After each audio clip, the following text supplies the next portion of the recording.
ভাই, ঈদ মানে কি শুধু ধনীর নতুন জামা? না, ঈদ মানে গরিবের মুখের হাসি। যার পকেটে টাকা নাই সেও আজকে সেমাই খাবে। যার ঘরে চুলা জ্বলে না, পাড়ার মানুষ আজকে তার ঘরে খাবার পাঠাবে।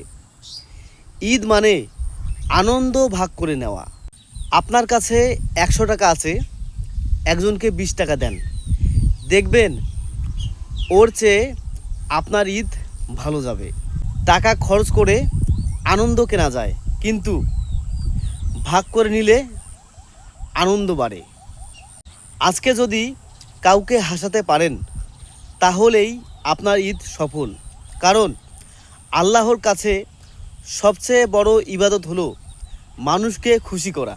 কমেন্টে লিখেন ঈদ মোবারক, আর ভিডিওটা শেয়ার করে দিয়ে সবাইকে আসল ঈদের কথা মনে করিয়ে দেন। ঈদের দিন ঈদ মোবারক।